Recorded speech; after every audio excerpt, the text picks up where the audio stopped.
Hi, everybody. Welcome to the Good Book Club. It is our October meeting. I can't believe we're already in October. It's October 12th, 10 a.m. We are super excited about what we have today. We'll move through a couple introductory slides and then we will get to our book. We always start by reading our mission statement, so I'll do that very quickly. The Good Book Club was created to bring together nuanced Mormons, post-Mormons, and others with a shared interest in Mormonism. We are introspective, critical thinkers seeking to learn, connect, and build relationships through the catalyst of literature.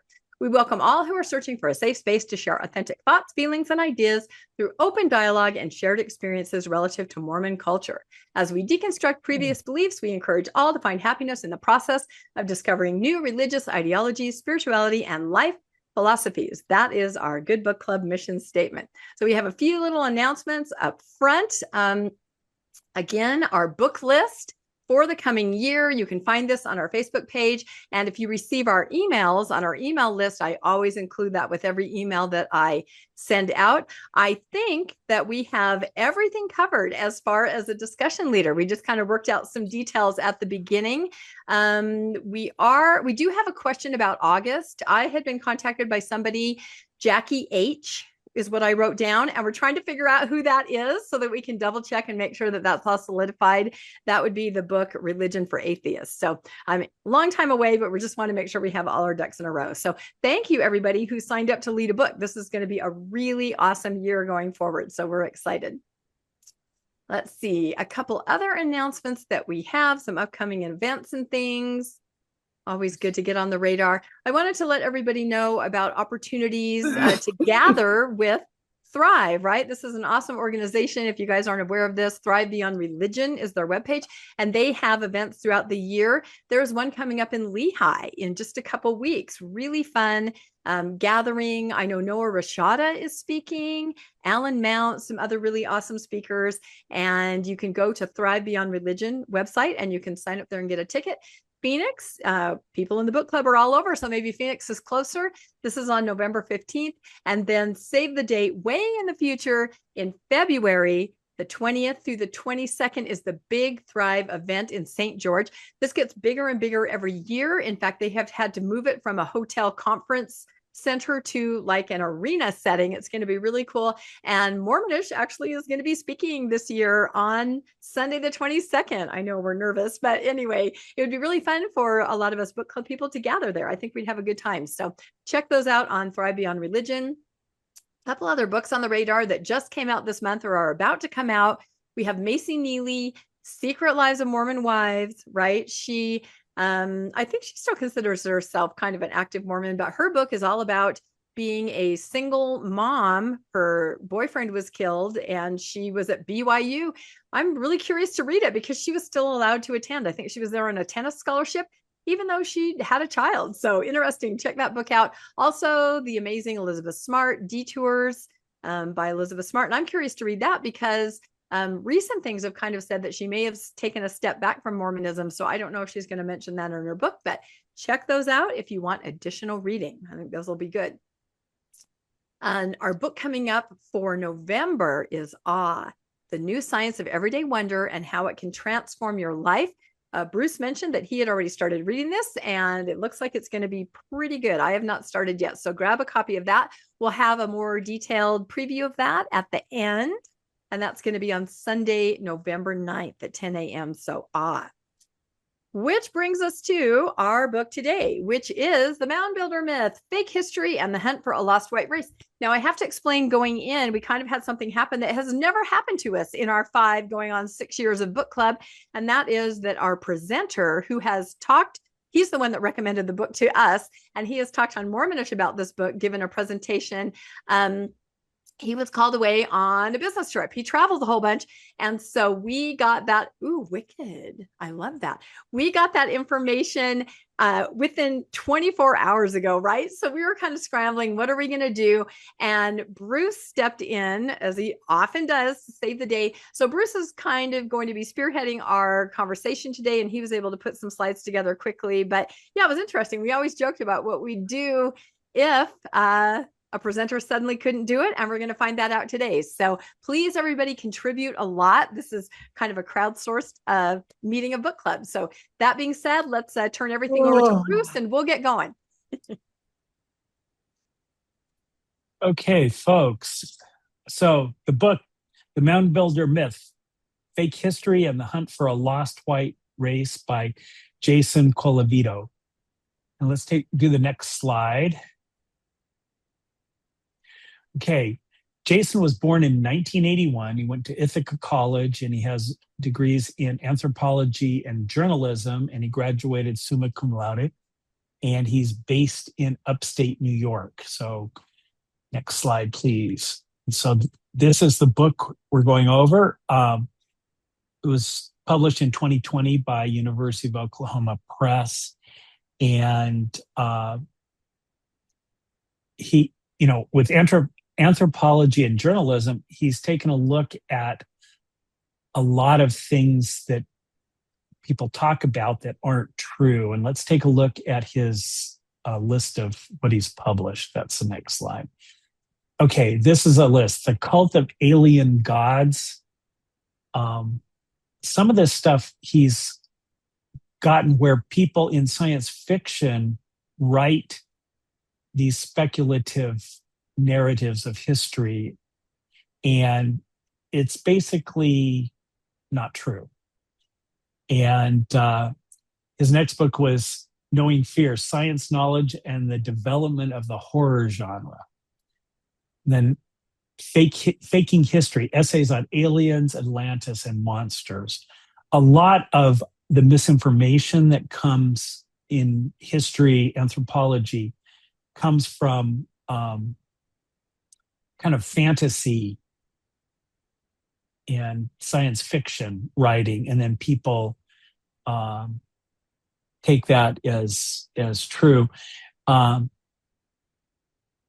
he wrote kind of, I guess, a critique of the TV show America Unearthed. And that was, a popular TV show that was just presenting ideas as history and things that weren't true. And so he was critical of that. And then the next one is another science fiction writer who's, it's called Cthulhu. And this guy named H.P. Lovecraft, he also wrote Cult of the Alien Gods.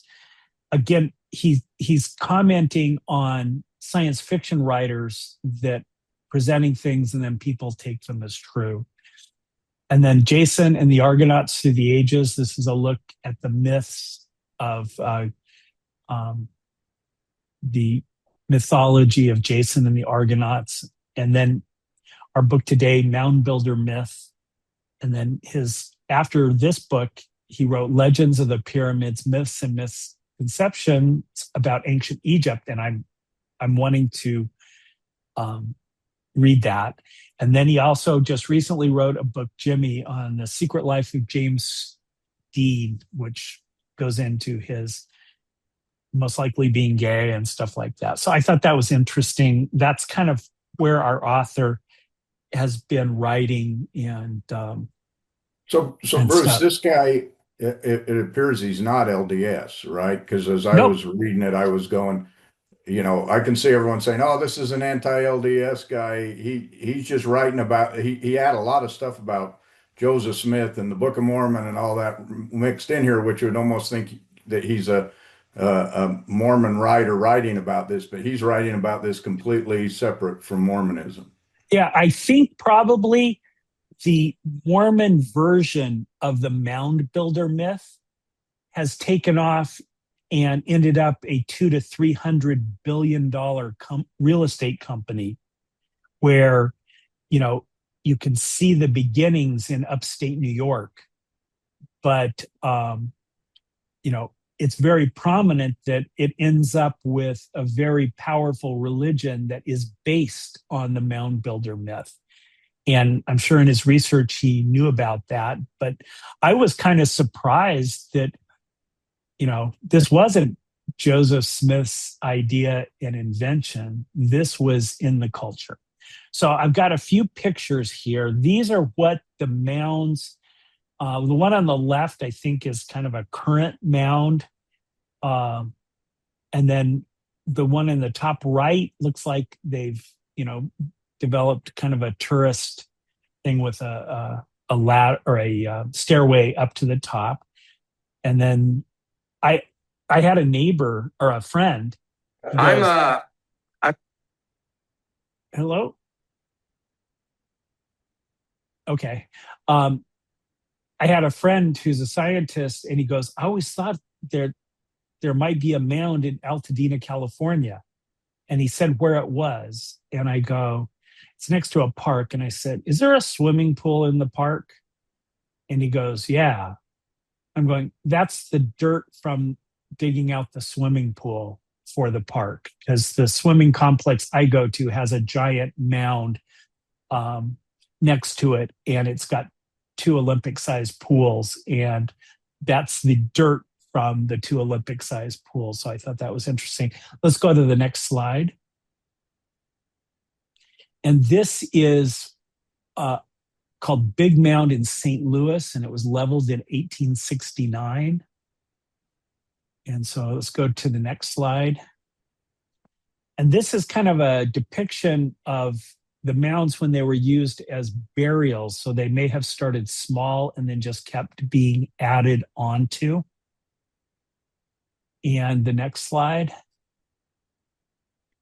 And this is a depiction, Eastern North American platform mounds. So you can see where they had previous structures and they kept being built. And then there's what they describe as an intrusive burial. It's someone's buried in the mound, but then they built structures on top and stuff. So the next slide. And this is a depiction of what it might have looked like for, I guess, a Native American village around the mounds, and they were central structures in their community.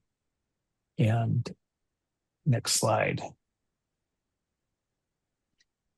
Okay. I'm describing this, the water our dominant culture swam in during the 19th century. And our dominant culture is Mormonism. But nobody seems to like the word Mormon, so I'm calling it the dominant culture. But supernatural and spiritual communication, mesmerism and magnetism, folk magic and witchcraft, mythical creatures and monstrosities, pseudo-archaeology and lost races, astrology and omens. I took my mother on a trip to Nauvoo for the open house of the Nauvoo Temple, and we went on a BYU studies tour. And some of the stuff I had never seen before, the mesmerism and magnetism, it was divining rods, and they were talking about the Mormons doing all of that. And so this is the culture of early 19th century. So let's go to the next slide. Okay, so this is our discussion. So I'm kind of done. I want, to get your guys' opinion. Why were so many 19th century Americans unwilling to credit indigenous people with construction of the mounds? What's your guys' thought? Rebecca? Sorry, I was raising my hand just to kind of make an overarching comment before we kind of dive in. I feel like this is just sort of the secret sauce of Mormonism, that things that are widely known are repurposed, repackaged as if it came from Mormonism, from prophets, divinely inspired. Just recently, we started trying to get the word out about the family proclamation that everybody's talking about. There was a evangelical Jerry Falwell family manifesto that came out 7 years earlier. And when you compare the two, and we put it through ChatGPT, it's so obvious that Mormonism borrowed so heavily, if not plagiarized some parts word for word, from the family manifesto, right? You have the word of wisdom, right? Nobody really recognizes, there was a temperance society at the time. There were leaflets, pamphlets. This health code was widely known, right? But we now consider this revelation. Only Mormons had it. It's from God.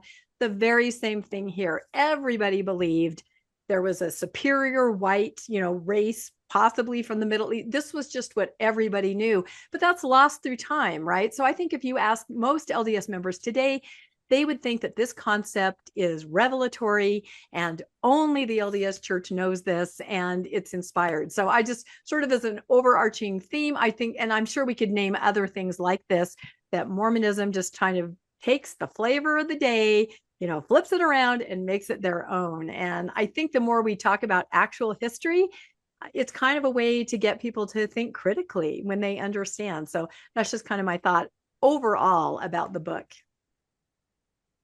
Great, thank you. Anybody else have thoughts? I mean, I guess my view is that racism, specifically targeted towards indigenous people, is a basic tenet of Mormonism. I mean, the whole narrative, we have to do away with their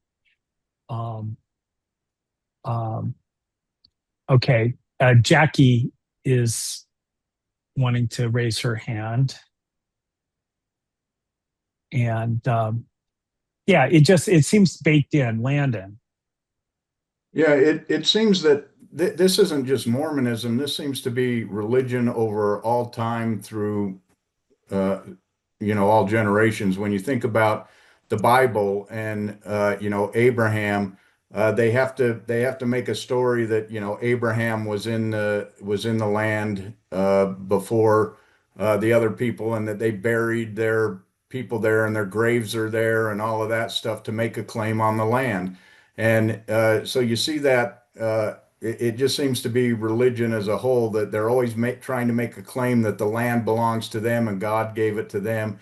And they have to give a reason for why they can displace the other people. And you have to make those people sound like they're guilty of something and therefore they don't deserve the land, and that they're interlopers on the land and it was rightfully yours to begin with. And I think we see that throughout religion, and the Mormons certainly took over a lot of land using that as a thing that these people were put here. They're actually members of a white race, and they destroyed the Nephites. So therefore, it's really white men are here to rehabilitate the Lamanites, and therefore we have a justification to take their land. And it was the same thing was happening all along with Manifest Destiny in the U.S. That white man's job was here to teach Christianity to the savages and bring them back to an understanding and bring them to God. And once you make this argument, anything goes. You can kill anyone, you can take anyone's land, you can do whatever you want, as long as you claim that it was always yours and God gave it to you and God wants you to restore it. Great, thanks, Landon. Jackie Reiteman, and then we'll go to Jackie Matthews, I believe, who wanted to raise her hand. Yeah, exactly what Landon just said. Historically, when you go back even to the conquistadores, it was just always God, gold, and glory. As long as you came from the European coast, you could do anything in the name of God. It didn't matter what you brought with you as far as diseases or whatever. And then the political climate at the time was Andrew Jackson, and everybody wanted to they wanted to get rid of the indigenous people. So any argument you could make to put them into the other side of the country, to give the land to the white man. I think I don't want to get political right now, but we see the same argument. Anytime you have a scapegoat, that you can make a scapegoat to get your political reasons across, to give you the higher upper hand, to get your reasonings across. Hitler did it in the 1930s with the Jewish people. Then we see any people that are able to that you can use to get your goals across the finish line. And so we see that, any of us that are of a certain age, we know that we saw this with the Indian removal program in the 1970s and such. I remember Native American children coming to live with families in the wards during the school year, right? As we were trying to civilize them, and heaven only knows how much damage that did to them as we brought them to live with us. I remember that the big, I always thought it was part of the church, but then I found out it wasn't. The big uh Indian boarding school that was in Brigham City. It was huge, right? It was like the biggest one in the country, I guess, and maybe even in the world. And we've heard of Canada and all the reparations they're doing to their First Nations people and all the horrible things that went on at their in their their First Nations boarding schools and schools, but we haven't even touched that in our country. But I know there was that huge Native American school in Brigham City. We would go by it, and that was into the 80s. I remember that being there. So we've just, as a people, we've always went, white people were better, we've always used that trope in the Genesis that that they were cursed, and we've used that throughout generations that white-skinned people were better and light-skinned people were better, and it's just been, that's where we were, and we've used that, and it's just, that's how it's been, and that's how it continues to be, and I don't know how we get past that.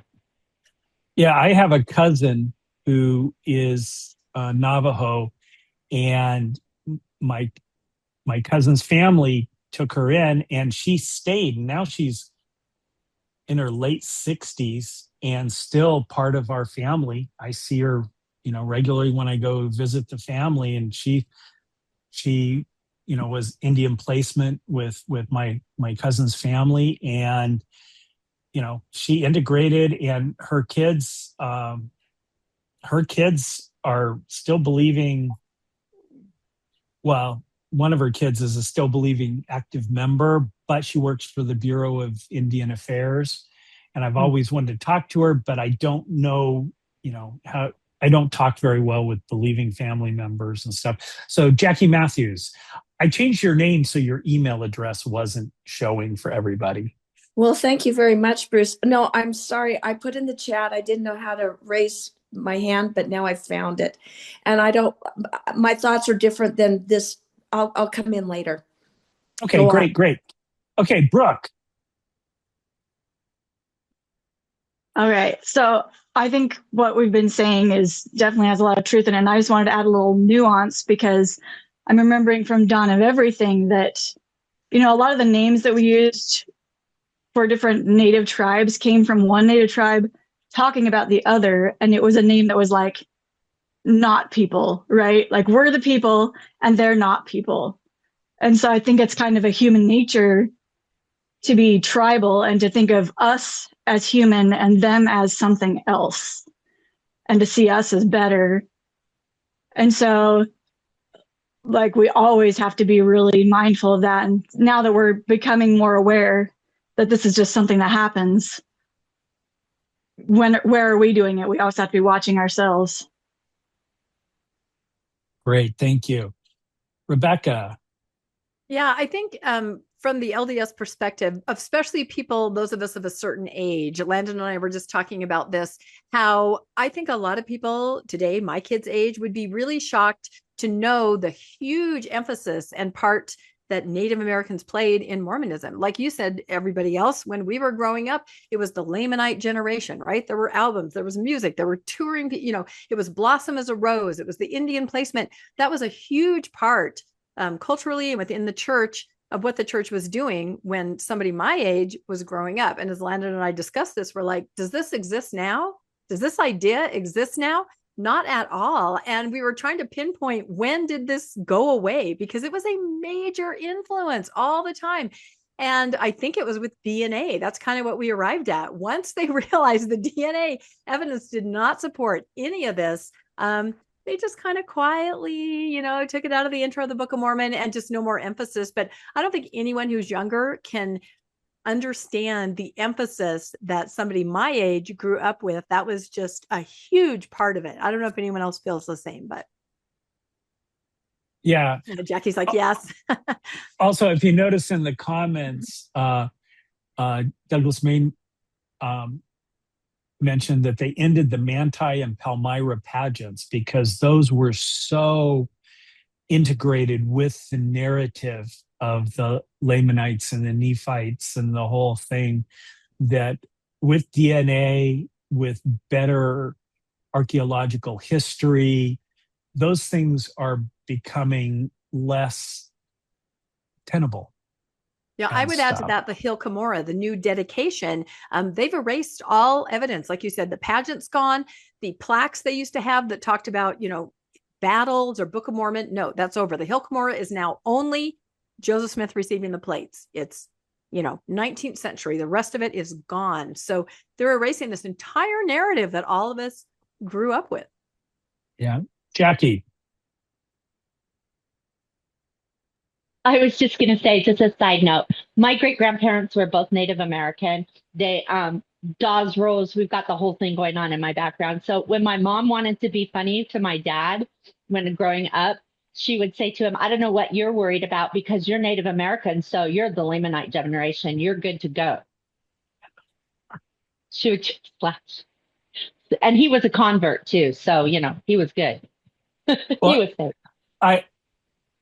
And I'm not getting political here, but I did see, it was like a YouTube clip of certain government agencies pulling over a car. I think it was in like North or South Dakota.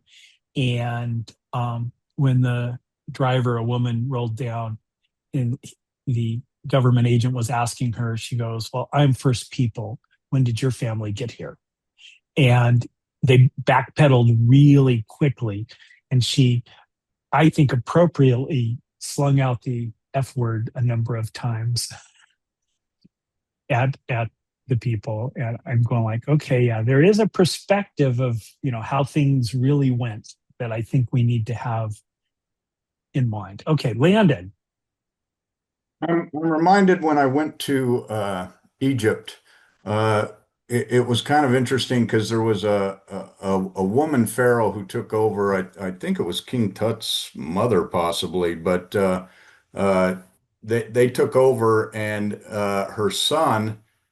She kind of tried to take the power from her son, and her son eventually ended up becoming the pharaoh. But when he did, he so hated her that he had all memory of her erased, and basically he went to all the cartouches and they removed them, and you could see it all over the place where they had tried to remove anywhere it had her name, it would be missing.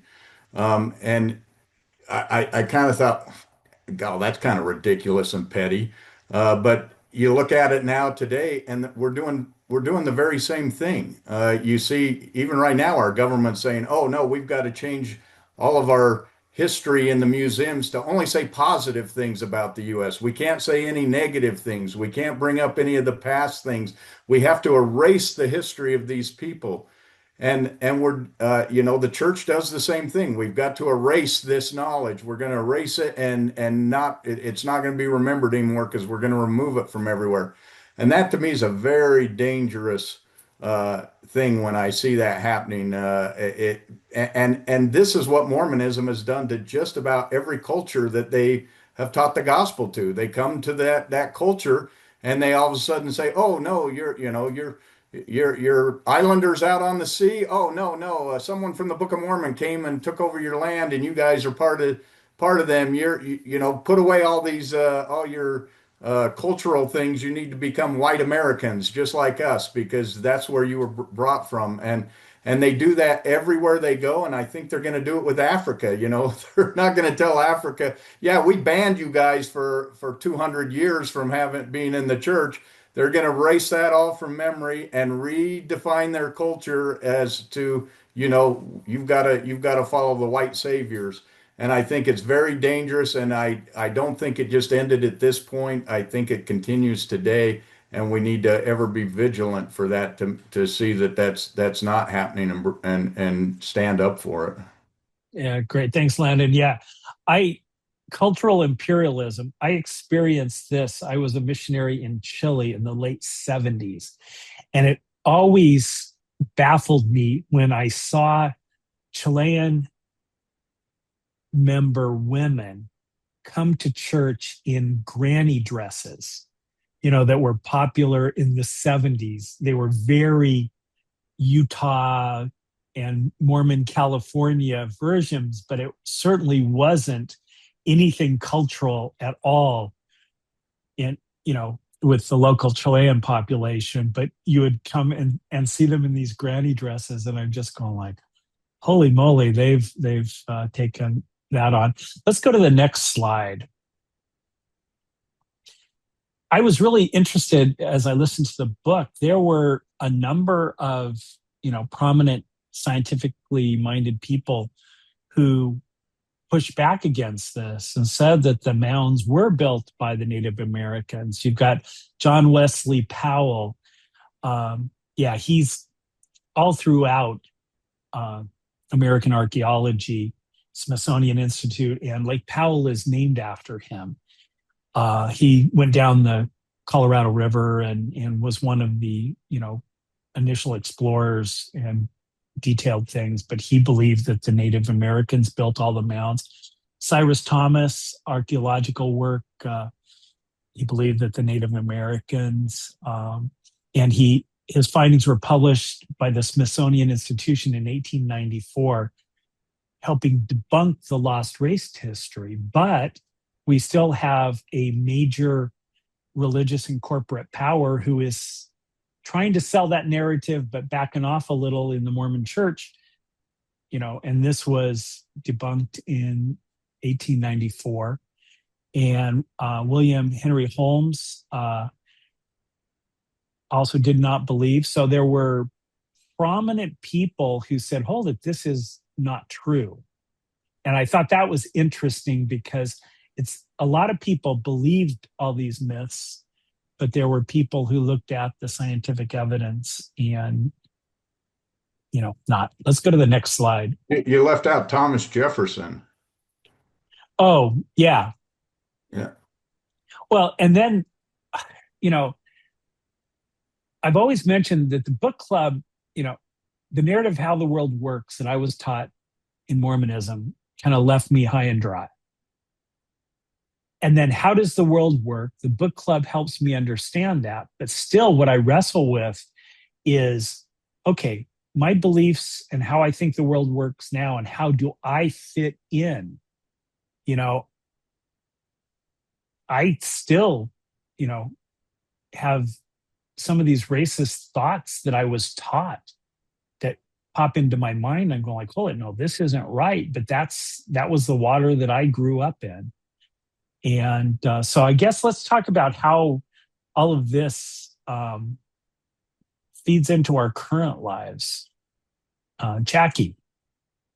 Okay, it just maybe doesn't feed it, but I have a question. All right, I'm going to admit that I'm of an older age. I'm 61, and I went to school in the 70s and graduated high school in 82. I never remember in high school, I went to high school in Utah, so maybe that's why. I never was taught about mounds that Native Americans built. It never came into my historical U.S. history, Native Americans. And my degree is in U.S. history. I have a BA in history. That's my degree. So when I started learning about mounds, it was when I was checking out of Mormonism.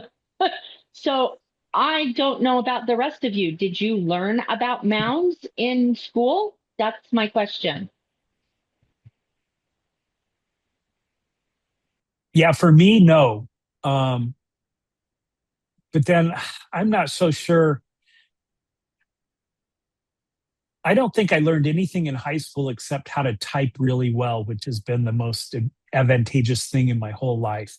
Everything else I learned, I went, to BYU and studied marketing, and that's been very helpful. I had a full career in that, but understanding how the world works and stuff didn't come until I started reading books and interacting with people and stuff. So yeah, my education was sorely lacking. And I went to seminary and, religion classes at BYU and stuff like that. And I knew nothing about Mormonism when I left the church. Finding out the word historicity with the Book of Mormon came from Mormon stories and John Dehlin and stuff like that. So my education is sorely lacking. And that's why I'm so happy and interested in this book club because it helps flesh out my understanding. Yeah, I consider myself pretty historically versed in the United States of America. And I had never, and in Native American culture too, as well, because as I said, my dad's side fought at the Battle of the Little Bighorn on the victorious side. And so I'm pretty well, I do do a lot of history in that as well, but I had never heard of the mounds, and I didn't know if that's because I was raised in the Western United States, or because of the time I was raised in. We just didn't teach that part. I didn't know if they teach it now. I just don't know. So anyway. Yeah, great, thanks. Jackie Matthews. Yes. Let's see. Am I on? Yes, we can hear you. Well, okay, I'm 63, graduated in 81, knew nothing about the mound builders, took AP history, nothing. And I raised in Utah, took Utah history, and Utah history was completely compartmentalized. You had a chapter on the Native American people. You had a chapter on the who went out and did the fur trapping, the trappers. You had, it was all compartmentalized, so you never dealt with an issue. And I thought it was so interesting. I don't want to get political, but I was just listening to Heather Cox Richardson, and she said, it is so important to understand the history of the Native Americans to understand American history. And I think this book absolutely brought that out so strongly. And I think the reason the mound builders disappeared is because there was that little bit of time where they just said, yeah, this was all made up. It was all, there's no history in it. So it dropped. And then, of course, it's just boring Native Americans. Why do we want to study that? Why do we want to study? That's just what the people did. And they just erased it. But what I learned, how this book really affected me and how it affects me today, is there's about 4 quotes that I wrote down that just kind of blew my mind. And on page 216, he says, the will to believe perverted science and fact in the name of money and faith. And I just thought, bingo. And then it said on page 249, this is when, I think it's this when they're all going to see the giants, all the giants. Faith and belief changed what people saw and remembered. And I thought, boy, wasn't that, you remember when the one guy said, oh, we saw Joseph Smith's face and Brigham Young's face. And, then we knew he was to be there. And the guy wasn't even at the meeting. And then page 312, the will to believe creates a disconnect between popular belief and secular conclusion. 314, science requires real evidence, not ideological posturing. And I thought, well, there's all the apologists, apologists just posture and make up all this stuff. They ignore science. And then 327, an instinct to retreat from scientific discovery when it challenges comforting tenets of faith.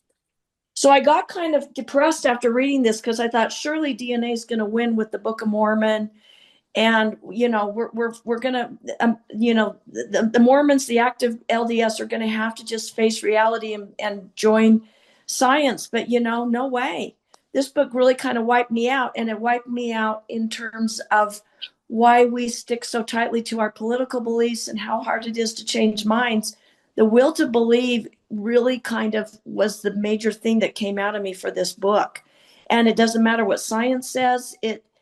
You can posture around it. You can make things up. It was an eye opener for me. Great. Thank you. Brooke. Yeah, so I was going to start off the same way as Jackie, that I took AP US history in high school and didn't ever hear about this, but I graduated in 98. So, it didn't change between then and when I graduated. And what I think is really interesting with the Book of Mormon is that we just thought, oh, Joseph Smith had an angel come to him and tell him where the plates were. Well, he had a Native American come to him, and he went to a mound to get buried written records out of that. And we saw that in the book, like people forging stones or whatever, burying them in mounds, and then pretending like I discovered something. So it wasn't out of place there for him to do that either. Okay, great. Thanks, Steph. Hi. Hey. Okay, remind me exactly what the question was. I get easily distracted. Just how does all this affect our current lives? Oh, okay. Oh, and the then understanding, just the understanding of all this. So I am just a little bit after Brooke. I graduated high school in 2003 and got my bachelor's in 2007. I know. I feel like a baby, but I'm 40, but you guys make me feel like I'm a baby. Anyway, I'm not a baby, I swear. But I wasn't taught any of it as far as education. Like I remember in general, like we talked about Native Americans and like the different, land forms they would live in, and things like that. So there may have been mention of it vaguely, but I think in the deconstruction of all of this, there is an amount of, and it's not just like white guilt, but it's also like ex-Mormon guilt of how did I not see this? Because we have a dear, dear family friend. I mean, this was in the 90s, the late 90s, and they had a Native child that had come to live with them. So that program was still going in Farmington, Utah in the late 90s. I remember her. She was only a few years older than me. So that hadn't stopped, and it never occurred to me. And I think you can start to feel like I felt a lot of guilt, a lot of like, how could I have been so ignorant? How could I not have known? But I think there is a thing with history, and there's a part of this actually in the book we're going to do next month. So there's your plug of there's been a cognitive revolution, and a lot of that I think has to do with the internet, that you have this information and this history that is now can be examined, can be critically thought about. And so, 50, 100 years ago, while it is appalling that people could believe these things, I think if we consider that you could conceivably live your life in a vacuum, you often didn't leave where you came from. You believed what you were taught from the adults that were around you, your teachers and your parents, and they had done the same thing for generations. So, and also there's that whole thing of Maslow's where a lot of the population was spending their time not necessarily cognitively, like deep thinking, critically thinking about these things. They were just worried about survival, their basic roof over their heads. And so to think beyond that, I don't think was in the main populace, maybe. So it was the elite who were making these choices, and then everybody else, I think, just believed them because the story worked for them. So that's my 2 cents. Great. Thank you, Steph. Landon. Yeah, I was gonna, and I posted in the chat that I hadn't heard of the mounds, but as I started thinking about it, I have heard of the mounds, and probably all of us have heard of the mounds. We just didn't put it all together because, like everything in Mormonism, you get little pieces and you don't get the whole story. And once you start putting the pieces together, you start saying, "Oh, now this is starting to make sense." So I think we've all heard the story of Zelph, right?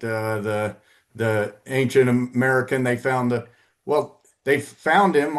They said, I always heard it was they found him on a mound. And I always said, why would a guy from 2,000 years ago still be laying on a mound with an arrow in his chest? That seems kind of unbelievable. Well, he wasn't on the mound. He was in the mound. They had dug into a mound. It was one of these mounds, and they found an Indian with a arrow in him. And this is the story of Zelph that we all heard of, but none of us ever associated that with the mounds. And then if you studied the Kinderhook plates, what they do with the Kinderhook plates, they buried them in a mound, as Brooke said.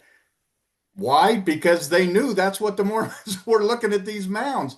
The Hill Cumorah, Joseph thought it was one of these Indian mounds. And that's why he thought there was going to be treasure in this mound, because all the treasure diggers were digging up these mounds, and they would dig them up looking for, they thought they would bury them with gold. And there was all the, as we read the book, there's all these stories of, oh, they found gold in this mound. So they started digging up all the mounds. Well, Joseph Smith was looking for treasure as a treasure hunter in a mound, that what he thought was a mound. The Hill Cumorah was not one of these Native American mounds, but he thought it was. And if you look at a picture of it, it looks like it very well could be an Indian mound. But it was probably the swimming pool dirt, Bruce. They just thought it was a mound, the same thing. But once you read this book, this is what it kind of put everything together for me. And they still are using this mound theory today. What was the show, Rebecca, that we watched where they went to the mound? It was that real expensive, the real expensive one they did several series on. Remember, they went to what country? A Marvelous Work and a Wonder. Yeah, Marvelous Work. Yeah, Oh. Marvelous Work. They went to Monk's Mound, I think is the name of it. And they did a whole series on, oh, look, and they read out of the Book of Mormon. They put up piles of dirt and they said, here's piles of dirt. This is proof that the Book of Mormon is true. They were looking at the mounds. This was just in the last year or two that they went and showed this as evidence of the Book of Mormon. So this mound thing is permeated through Mormonism, but most Mormons don't know anything about it because you just get a bit and a piece. This book, to me, tied that together. I didn't agree with everything I saw in the book. I'm not sure. I think some of the Spalding theory, that's questionable whether that happened or not. But the fact that these mounds had an impact on Joseph Smith and the stories he was telling and showed up in the Book of Mormon, after looking at the book, I'm going, oh my gosh, these mounds were important. It formed the background and the narrative that became the Book of Mormon. Yeah. We've gotten to our next slide that Landon just appropriately moved the topic to, what other pseudo-archaeology became part of the Mormon narrative or anything adjacent to that. So Rebecca. Yeah, I'm just going to really piggyback on Landon's comment before we get to this slide. The more that just collective knowledge is out there, more people know about the mounds, right? They maybe hear about them in history, whatever. The more important it is for the LDS Church to keep Joseph dumb. He couldn't have known about this. He couldn't have known about the stories. He couldn't have, he has to be ignorant of all this. Otherwise, it's kind of easy to tie the things together. And so we need to remember he was uniquely positioned in an area right on the Erie Canal where everything talked about in, say, New York, theories about the mounds, scientific, I put that in quotes, of course, information, articles, books. This was all traveling down the internet of its day, the Erie Canal. It was absolutely available wherever Joseph was, and he was a voracious gatherer of information. So it's interesting that the more, this kind of information comes out and everybody knows, the more hell-bent they are on saying, oh, he was simple, he didn't understand. He did understand, and he was also seeped in all of this. He was very knowledgeable, and it informed everything he did, including the Book of Mormon. So it all fits together if you're aware of that. So, all right, on to your other question, Bruce. Well, what other examples? I mean, the Egyptian mummies and the Book of Abraham. I mean, that's, made up stories for power, money, and sex with other men's wives and their daughters. That's kind of how I describe religious leaders. So, Jackie. Okay, so this is about these other pseudo-archaeology things. So how is it that the other things that came out of the mounds and all of this? So let's go with the Kinderhook plates, the Bar Creek stone, all the other stones, other skeletons, everything else that was made up. But let's take Zelf. I always think of Zelf on the shelf, which I'd never heard of Zelf until later. I was never taught about Zelf, but Zelf and the golden plates, anything that Joseph touched never came out in public.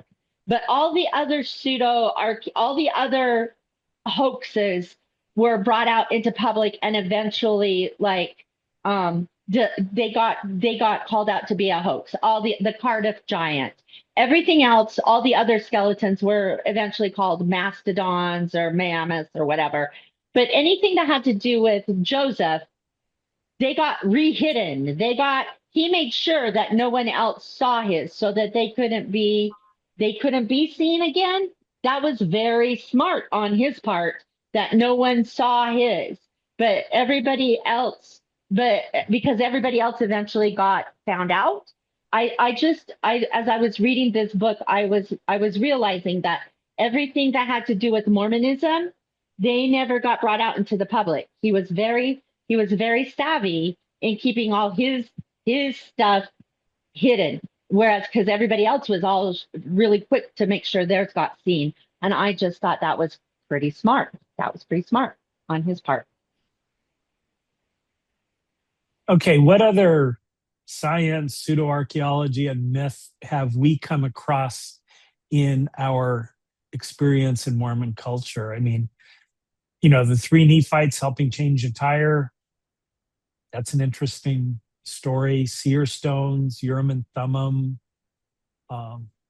What else have you come across that you kind of now associate with some of this? BYU or the church had an entire pseudo-archaeological department when they formed farms.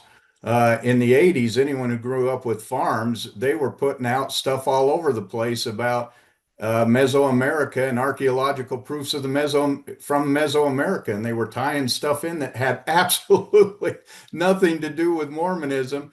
I remember they'd show a stela and it had a tree and 2 guys sitting under it, and they're going, "This is clearly the tree of life out of the book of Nephi." And I'm going, 2 guys under, that doesn't make any sense. 2 guys under a tree. How does that could be in every society is going to have a picture of that. But they had, I had a whole book when I was teaching seminary about the lands of the Book of Mormon and all the archaeology and all the proofs, and that they'd say where the waters of Mormon were, and they'd show you how they knew this, and it all ended up falling apart because it was all debunked. It was all myth. But they, for almost 2 decades, they had an entire department that they were putting millions of dollars into developing this pseudo archaeology. Yeah, and that worked until it didn't work. And I went to study abroad in Mexico, and my Spanish teacher at BYU, after I came back from Chile, her mother was the tour guide at Tulum in the Yucatan. And they had a whole little canned story and narrative for the Mormon tourists. And now I understand it was quite different. If they found out you were Mormon tourists, they did a whole Book of Mormon related thing for the Yucatan Peninsula and stuff like that. I mean, that was big business. I mean, Mormon tourism, going to places. I mean, BYU has a travel study program and tours. I went to the Nauvoo Temple Open House with my mother on a BYU tour. I've been to Scandinavia and Russia on a BYU tour with my parents and stuff. And yeah, these things work until they don't, and stuff. So any other things you can see that, fake science, pseudo-archaeology, and myth that have come into our lives that, with the internet and stuff,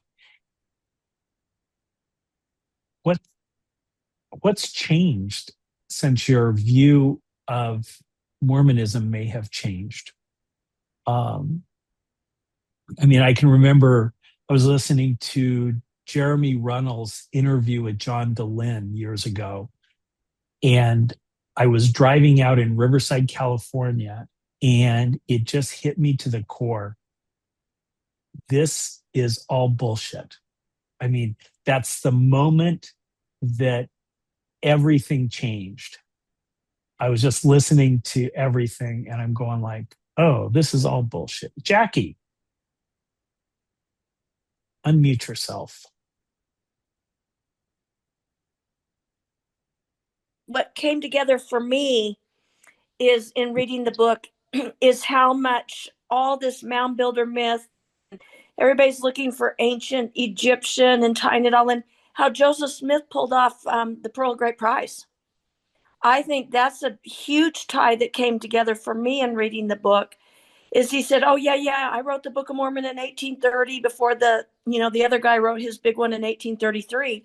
But all this stuff was swimming in the sea Joseph Smith lived in. And that's why he pulled Zelf on the Shelf. It was all the giants. That's why it's not Zelf on the Shelf, it's just Zelf. And that's why the Pearl of Great Price just comes swimming out of all of this, because that was the milieu around them. And that was the narrative, and everybody ran with it. And so I had never tied the Pearl of Great Price to this, and I thought it was just fascinating.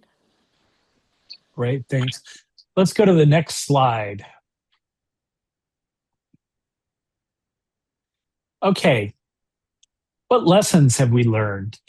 What other myths are in our lives? What other false understanding of history do we have? How do we distinguish between myth and fact? And how do we relate to family and friends that believe myths? Because, my family, my parents have passed on. I have one living brother that we don't talk about the church, but I talk with him for 1 or 2 hours every week. And I have some nieces and nephews, but we don't talk about the church. They all know I'm out. Yeah, they know I'm gay, that whole thing. Landon. This is kind of bad. Yesterday was yesterday was my mom's birthday, so we don't talk a lot because it always turns bad. But I went over to talk to her for her birthday, and it didn't take very long for it to go wrong, because she likes to talk about two things: politics and church. So.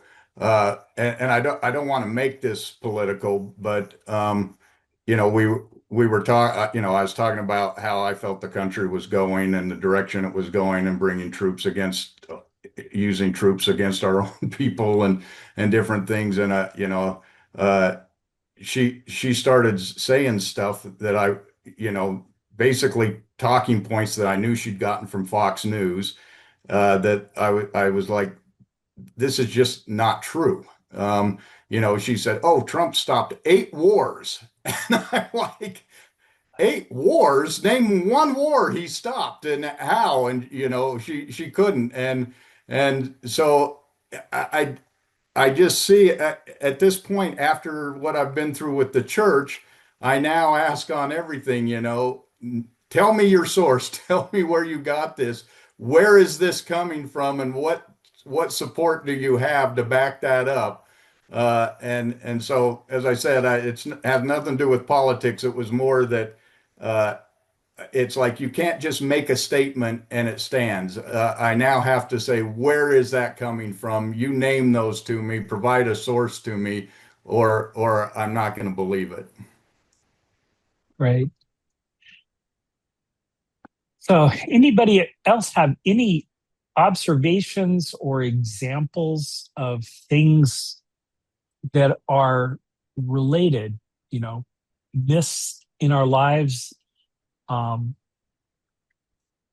see stuff going, and again, not trying to be too political, but the beliefs in vaccinations and their effectiveness and public health and stuff like that. Jackie.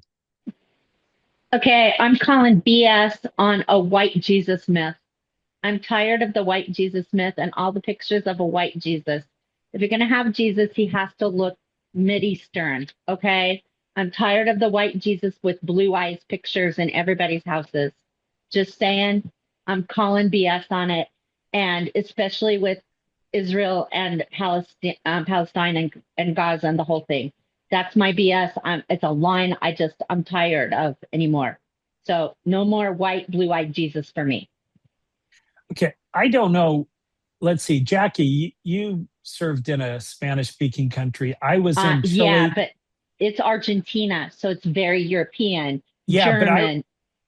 I was in Chile, and we regularly took statues of the Virgin Mary and Jesus away from our new converts Oh, and stuff. And that was something that we did, because you weren't supposed to have these statues.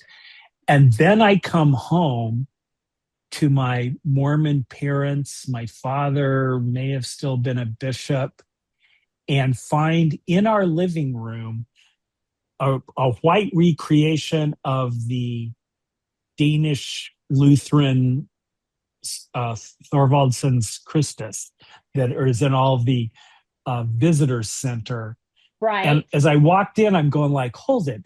I just spent 2 years taking that kind of stuff away from people because, people prayed to those things, and that was considered not kosher. Right, And where they would have the picture of the bleeding heart, the bleeding heart. And then you come home and there's the one that is always with Jesus with the aura around his head and in Mormon homes, right? And I'm like, what's the difference, right? Yeah, our icons can beat up your icons, Douglas. Yeah, exactly. Yeah. And now we can wear crucifixes, right? Yes, so exactly. My grandparents, my dad's parents were not LDS. And my grandpa was he did a lot of work in stone, and he never got that we didn't wear crucifixes. So he would always make me these beautiful crosses out of stone. And I would take them, of course, as a gift, but I never wore them. And now I just really cry over all those crosses he made me that I never wore all my life, because now I could be wearing them, right? I mean, it's just sad. Yeah. I'm like, brother, how things change that were never supposed to change too. So yeah. There's another myth that's been broken. Things don't change. Things never change. Our rules don't change but they do change. Yeah. Yeah. So, right. Well, kind of not exactly the same, but my mother's parents weren't members, and my grandmother, who I was closest with, and I would spend like a week a year with her at her house. She would always teach me card games, and she would always send me home with a deck of playing cards. And then I was so stupid as a kid, all those, I lost them. Well, my parents were taking them and throwing them away. My Baptist grandmother did not play cards. So yeah. Interestingly enough. Yeah. Anyway, yeah, I'm calling BS on all their white Jesuses with blue eyes. Yeah. So any other, Landon, you mentioned, sources. How do we distinguish between myth and fact? How do we, kind of figure out how the world works? That's still, one of the pursuits of my life. And you guys were all talking about, I graduated from high school in 2000 something. I'm going like, holy moly. I graduated in 1975. And how does the world work for me? And I'm if I'm lucky, the last, quarter of my life, and possibly less. How do I, what do I vote for? I live on, what would be Native American land in Pasadena, California. And some of my friends, they always talk about, and we pay respect to I think it's the Tongva people whose land we are occupying. And that's kind of a popular thing around here now. But yeah, how do we go forward on our own, trying to live kind of a knowledgeable, properly participating in life? It's that's my question. Brooke. I don't know that I have a good answer. I feel like I can't be an expert in everything, right? And so, like, I can find a source and they sound like they know what they're talking about. I've got to talk to a lot of different people, right? And someone else has learned something that I don't know, and they're like, actually, we found this out over here, and we found that, because we're just human. We had to evolve to live in a world where we don't know everything. And our brains aren't optimized for truth. They're optimized for survival. So I just feel like science is our best bet, and, peer review, right? So people are reviewing and saying, pointing out what we don't see and what our blind spots are. And I don't know if this is making a lot of sense, but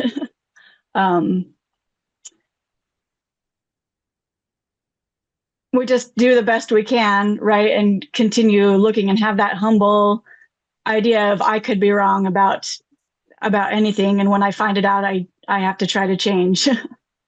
Yep. Thank you. That's good. Let's go to the next slide. Okay, this was kind of the conclusion by our author. Levito, calls for a return to evidence-based history, which I think is good. Evidence-based medicine, evidence-based history, evidence-based science, evidence-based discussions, evidence-based religion or lack thereof, and reaffirms the need to recognize and honor the accomplishments of Indigenous people. A lot of the political stuff going on, getting rid of large chunks of people who live here theoretically illegally, they are the descendants of the people that have been here. And it's interesting, I thought, the Clovis people, 13,000 years ago, and now they're finding evidence that there were people here 25,000 years ago. And you're going like, okay, and I can pinpoint, because my mother was a good, diligent Mormon genealogist, all of my family came from Europe, a quarter from Sweden, a quarter from Denmark, a quarter from Northern Ireland, and a quarter from England. But, half of them were here for the revolution. The other half came in the mid 1800s. And so I am not native to this location and stuff. So how do we deal with that?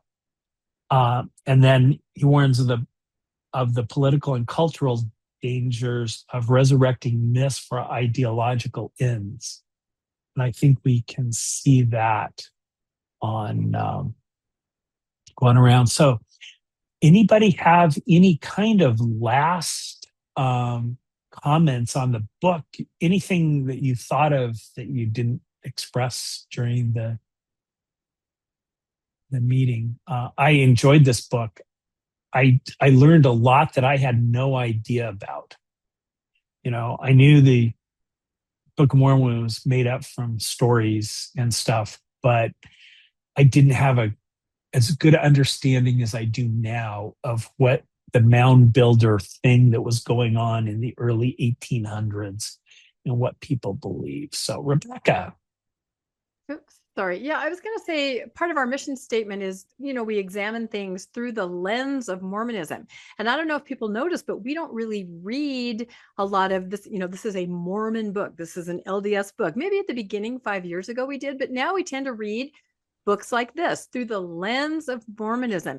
And I think the reason that this information is so important is, my entire family is in the church. Everybody's in, except for one son, all extended family. My parents, were devout. But this was the kind of information that I could talk to my parents, maybe with a little bit of an ulterior motive, right? Where you can just bring up this, you're having a historical conversation about mounds, and you're talking about, Thomas Jefferson or what people thought, and it might spark a little bit of critical thinking. Do you know what I mean? You can bring up these things safely, these conversations that are Mormon adjacent, and, maybe just sort of plant a little seed. I gave the example of, the family proclamation that everybody's talking about right now. Sorry, my dog is barking. And again, I can just mention, isn't it interesting? 30th anniversary. And, of course, the Evangelical Family Manifesto. Have you heard of that? That came out 7 years earlier. So interesting, right? I'm telling you, I'm diabolical, but it's just fascinating how everything can be seen through the lens of Mormonism. It all connects. And it can be a jumping off point for a conversation that could result in a little more critical thinking. So that's why I love these kinds of discussions. I love these kinds of books that are created independent of Mormonism, but through the lens, they relate, so fully. So I like this book too. It was really good. Okay, so I was putting this together last night, and I've got a crap full of error slide, but we'll go to the next one. I mean, I'm looking at it. I'm going, okay, 1491. We read it in the book club, and it describes the Americas before Columbus. Really good. Demon Haunted World by Carl Sagan. And then I completely screwed up early Mormonism and the Magic Worldview. I thought, oh, that's Grant Palmer. I didn't relook it up. It's Michael Quinn. I have one of, a kid I know from the ex-Mormon community, and I was sitting there with him. We were at lunch, and he goes, "Oh yeah, my uncle's gay," and I go, "Yeah," and he goes, "His name's Mike Quinn," and I'm going like, "D. Michael Quinn?" And I'm going like, "Oh yeah, I know of him," and stuff like that. So I think there's other books, two that we've read in the book club previously that are on this topic, but so many of our book clubs. So that's my part of the presentation. And if anybody can, please stay for the mix and mingle afterwards, because I'm going to host it and we can get to know everybody. Yeah, this was fantastic. And thank you so much, Bruce. Like I explained, I don't know if everybody was here at the top of when we started, but our presenter, who has talked about this book, even suggested this book was called away on a business trip. We had 24 hours to try to craft, the presentation. It was a big weekend in my family. My birthday's coming up, my son's birthday. So I'm like, Bruce, I literally have no time. And he's like, I've got this. So thank you, Bruce, for putting together the slides, putting together the presentation, because I think this was really fantastic. And this book, it gives you so much to think about. So I really appreciate that. Let's go right now with Steph. She is our presenter for next month. And let's talk briefly about what we have in store with Awe. This seems like an amazing book. I haven't started it yet. Bruce mentioned he had, and it seems like it's going to be really good. So take it away, Steph. Yeah, so it's good to see all of you. Yes, the book is called Awe. I don't want to mispronounce the author's name, so we're just going to say Mr. DK. He will give us some evidence-based information about the feeling of awe. And as far as being related to the Mormon lens, to me, this is a great way to reflect and reconcile those spiritual experiences that you felt in Mormonism or any other organized religion. And I think that is a huge part of deconstruction. And it's also really cool that, the number or the amount of awe that you can bring into your life is correlated with the amount of kind of happiness and well-being in your life. So, yeah, it's a great read. I really enjoyed it. I do think the information literally is stuff you can take into your daily life. So maybe start thinking about how you feel awe. Some examples are the outdoors. A lot of people mention music. I'll tell you just a funny example I was thinking about is I'm in the South, and I recently decided to go to cowboy church. I am agnostic. I don't like organized religion, but I could not figure out why I actually really enjoy going to this church, because I don't really even like what they say, honestly.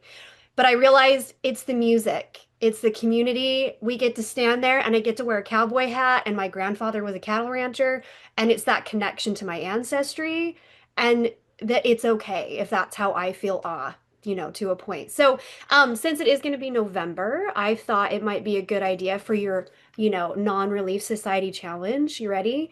That you maybe spend the month of gratitude trying to find more ways to implement awe into your life. So I'll be excited to hear if any of you are able to do that. And that's it. That is fantastic, Stephanie. Thank you. I'm so glad that you're the presenter on this. You're the perfect person to do it.